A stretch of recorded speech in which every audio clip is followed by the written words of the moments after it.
Bonsoir à tous, ravi de vous retrouver sur TV Sud pour votre journal. Voici les titres de ce mardi 26 mars.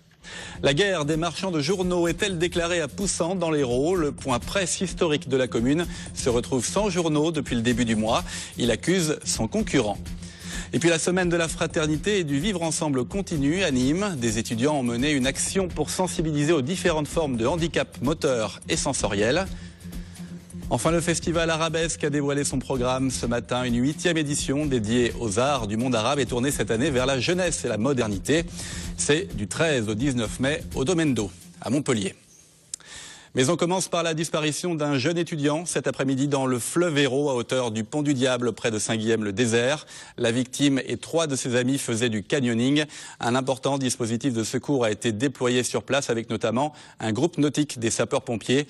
Mais les recherches ont été interrompues par la nuit et les très forts remous du fleuve. Elles reprendront demain matin. La situation devient très tendue à Poussant, dans l'Hérault. Le marchand de journaux historique de la commune ne peut plus distribuer la presse depuis 3 semaines. Les propriétaires qui ont déplacé leurs locaux n'ont pas reçu les autorisations nécessaires. Ils soupçonnent leur concurrent, l'autre buraliste de la commune, de favoritisme. Christian Bonnardel et Mathilde Roux ont enquêté. Poussant, 6000 habitants et un tabac l'autopresse, sans presse depuis début mars. En juin 2011, les époux Verdier rachètent cette boutique qui fonctionne et décident rapidement de la transférer à 50 mètres de là. L'objectif est de sécuriser l'accès grâce aux places de stationnement et d'agrandir un peu le rayon presse. Or, depuis le déménagement le 4 mars, ils ne reçoivent plus ni journaux ni revues. La commission du réseau du Conseil supérieur des messageries de presse ne leur a pas donné l'autorisation de distribution pour leur nouveau point de vente. Un dossier déposé trop tard, affirme le mandataire. Si les dossiers avaient été constitués en temps et en heure et qu'au mois de novembre ou décembre, Madame Verdier ait eu connaissance de la décision de la CDR, elle aurait certainement pris les dispositions nécessaires à se déplacer ou pas à se déplacer. La seule chose qu'il nous a demandé, c'est de lui faire passer 3 documents que nous avons fait, puisque je ne vois pas pourquoi nous ne l'aurions pas fait. Étant du métier, on sait comment ça se passe. Autre point étrange, Monsieur Limon, propriétaire du point de vente concurrent ouvert il y a seulement 2 ans, est également salarié de Béziers Distribution Presse, dont le rôle est aussi de monter les dossiers auprès de la commission. De quoi se poser des questions. Pourquoi est-ce qu'on a été évincé? Je ne sais pas. Je ne connais pas les raisons de Monsieur Almond, je ne sais pas. C'est pas lié à Monsieur Limon, c'est lié à l'activité presse, il y a un équilibre et un potentiel à une zone de marchandises liée à un magasin. Ça n'a rien à voir avec les personnes. Alors, simple affaire de délai de dépôt de dossier ou favoritisme? La commission du réseau doit se réunir à nouveau le 3 avril. Un comité de soutien populaire s'est créé avec l'appui du maire, du conseiller général Christophe Morgot et du député Frédéric Roig. Il reste à espérer qu'à Poussant, tout le monde puisse travailler sereinement et que la guerre des points de presse ne voit pas le jour. Voilà, et nous avons contacté les buralistes mis en cause. Ils n'ont pas souhaité s'exprimer pour le moment. Politique et un conseil municipal de Montpellier animé hier soir. La question de la semaine des 4 jours et demi à l'école a été débattue pendant près de 2 heures. La majorité socialiste a essuyé les critiques de l'opposition UMP par la voix de son président de groupe, Jacques Domergue. Il met en cause le coût du dispositif et plus largement cette réforme des rythmes scolaires. Écoutez. C'est rare qu'une réforme fasse autant de mécontents. Les enseignants sont contre, certaines associations de parents d'élèves sont contre, les collectivités locales sont vent debout. Pour une réforme qui se veut progressiste et qui se veut aller dans le sens de l'intérêt de l'enfant, ça part mal quand même. Le moins que l'on puisse dire, c'est que ça part mal. Alors vous le remettez après les prochaines municipales, tant mieux. Peut-être qu'il y aura un peu de bon sens et que la prochaine équipe aura un frein sur ce type de mesure qui est complètement incompréhensible. Voilà, et à gauche, Jean-Luc Mélenchon est annoncé à Montpellier. Il sera en meeting dans les locaux de l'ancienne mairie le jeudi 11 avril à l'occasion de la fête départementale du Front de gauche. Nous vous en parlions hier, c'est toujours la semaine de la fraternité et du vivre ensemble. À Nîmes, 200 manifestations sont organisées. Exemple, ce lundi, une action originale menée par une classe de BTS Tourisme au lycée privé Saint-Vincent-de-Paul. Elle a permis de sensibiliser les élèves aux différentes formes de handicap moteur et sensoriel. Le reportage d'Olivier Michel. Si tu veux ma place, prends mon handicap. Voilà le slogan appliqué à la lettre par les élèves du lycée Saint-Vincent-de-Paul pour mieux appréhender le quotidien d'une personne handicapée. Et lorsqu'il faut se servir et manger les yeux bandés, c'est toute la perception du monde qui change. Là, t'as ton entrée. Oui. Ok. Et là, t'as ton assiette. On arrive à sentir la texture, mais on voit pas, quoi. Donc ça fait bizarre. On est inconscient de ce qui nous entoure et de ce qu'on fait. Je pense que du coup, on écoute plus les choses.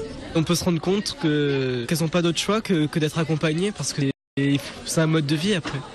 Une action menée dans le cadre de la semaine de la fraternité et du vivre ensemble et dont l'organisation a été confiée aux élèves de BTSM Tourisme, déjà sensibilisés dans leur cursus sur l'accessibilité des personnes handicapées.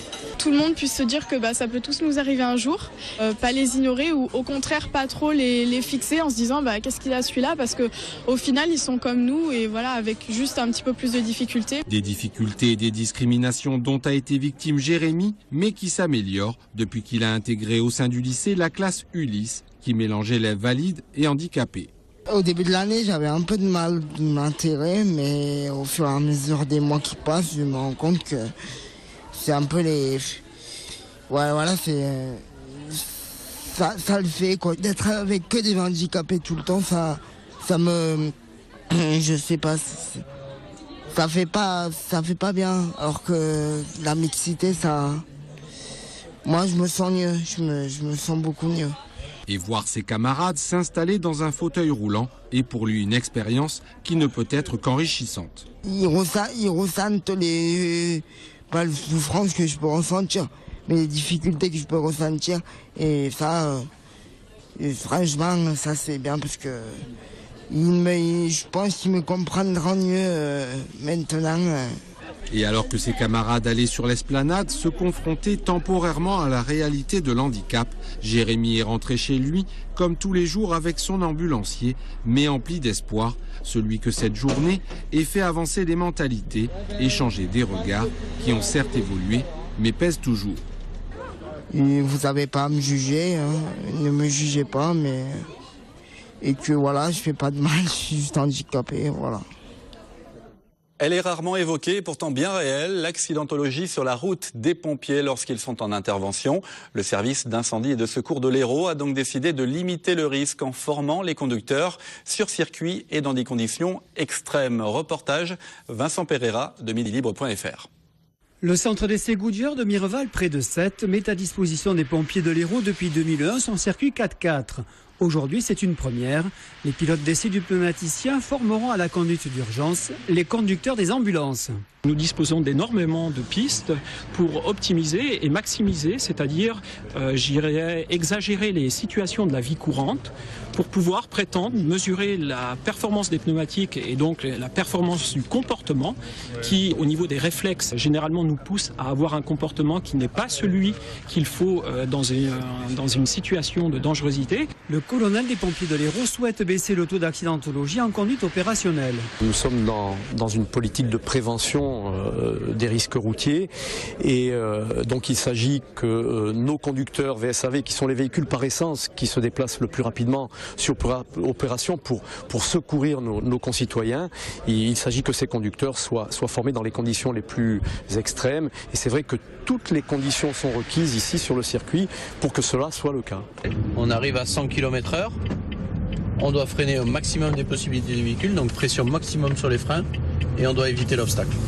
Ici on a une chicane qui est faite pour casser la vitesse, aussi pour simuler un évitement à haute vitesse, pour sentir la dérive du véhicule.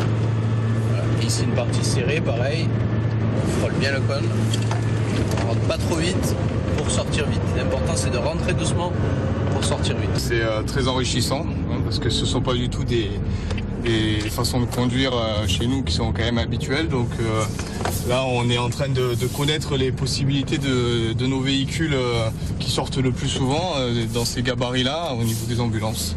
Voilà, donc c'est très, très, très enrichissant.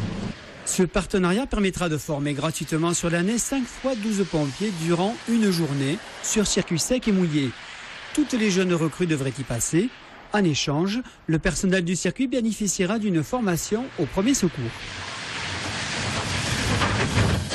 Les médailles 2013 du concours Le Gard, militants du goût, ont été remises hier soir à la Chambre des métiers et de l'artisanat du Gard, créée en 1993. Ce concours récompense les meilleurs spécialistes gastronomiques gardois, les meilleures spécialités gastronomiques gardoises. Cette année, 125 produits ont été distingués par ce label qui défend les circuits courts. Écoutez. Nous, on milite pour des produits gardois parce que ce sont des professionnels qui travaillent la matière première et qui la transforment pour le mieux-être des consommateurs. Je crois que il faut que les consommateurs retournent vers ces circuits courts qui créent à la fois des bons produits, des produits sûrs et qui créent aussi de l'emploi localement. L'actualité nous donne doublement raison. On voit bien ce qu'il advient avec des produits qui ne sont sans traçabilité, travaillés de manière pas professionnelle. Un vrai boucher, un artisan boucher, s'il coupe un bout de cheval, il verra que c'est du cheval. Il ne confondra pas avec une vache. Et on reste dans la gastronomie avec la confrérie des restaurateurs de métier du Gard qui organisait ce lundi au CFA de Marguerite, près de Nîmes, son 27e trophée du cuisinier Durand, un concours destiné aux apprentis. Ils peuvent ainsi être évalués par des professionnels. Un reportage signé Lisa Matonnet. Ça s'agite au fourneau du CFA de Marguerite, où les 6 apprentis cuisiniers ont 2 heures montre en main pour se dépasser à travers une recette libre. C'est une bonne opportunité disons que ça pousse l'apprenti à aller plus loin et le fait d'avoir aussi se prouver à soi-même de quoi on est capable. Organisé par la confrérie des restaurateurs de métier du Gard, le challenge est aujourd'hui de sublimer la dorade et d'être jugé par des professionnels du métier. Alors cette année, le sujet c'était une dorade royale en 2 façons. Une dorade royale avec 3 garnitures. Les façons sont libres, chacun le faisait comme il voulait. La particularité un petit peu, c'est d'avoir 4 dorades pour 5 personnes. Donc il y a un petit challenge à relever, un petit peu de technique à mettre en place pour arriver à faire avec 5 portions, avec 4 dorades. On les met en avant et on leur donne la valeur du travail, la valeur de bien faire, la valeur de se dépasser. C'est des valeurs qui sont importantes aujourd'hui. En tartare, en nem ou encore poêlé, c'est poché que la dorade a le plus séduit. Marie Valaise remporte ce 27e trophée du cuisinier Durand pour sa première participation. Le chef m'a proposé, puis vu que c'est ma première année, je voulais voir un peu mes capacités et voir si je pouvais me débrouiller par rapport aux autres. Bon, je me suis donnée, donc ça fait toujours plaisir quand pendant 3 mois on travaille pour gagner, quoi. À la clé de ce concours, de nombreux cadeaux et peut-être pour Marie le plaisir de voir la recette à la carte de son restaurant de formation au Salin de Giraud. Culture avec la 8e édition du festival Arabesque dédié aux arts du monde arabe. Il se tiendra au Domaine d'Eau à Montpellier du 13 au 19 mai. Au programme, danse, théâtre, musique et même atelier de calligraphie. La programmation a été dévoilée ce matin. Les organisateurs veulent montrer que les arts du monde arabe ne sont pas uniquement traditionnels. Ils sont aussi tournés vers la jeunesse et la modernité. Écoutez.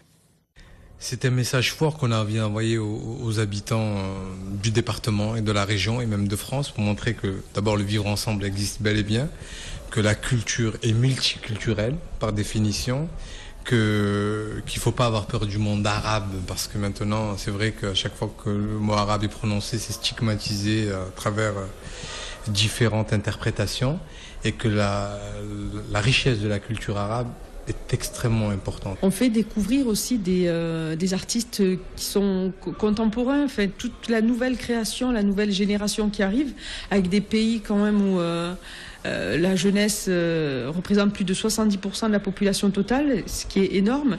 Il y a une effervescence qui est énorme et ça, le donner en partage, je trouve que c'est très très important. Voilà, et pour terminer ce journal, je vous rappelle cette information, la disparition d'un jeune étudiant cet après-midi dans le fleuve Hérault à hauteur du Pont du Diable près de Saint-Guilhem-le-Désert. La victime et 3 de ses amis étaient en train de faire du canyoning. Un important dispositif de secours a été déployé sur place avec notamment un groupe nautique des sapeurs-pompiers. Mais les recherches ont dû être interrompues par la nuit et les très forts remous du fleuve. Des recherches qui reprendront demain matin à partir de 9h. Voilà, c'est tout pour cette info. N'oubliez pas ce soir, le 22 minuit, toute l'actu locale, nationale et internationale présentée par Julien Devage. Pour votre édition locale, rendez-vous demain, 12h30 et 19h30 en version toute image. Passez une excellente soirée sur TV Sud.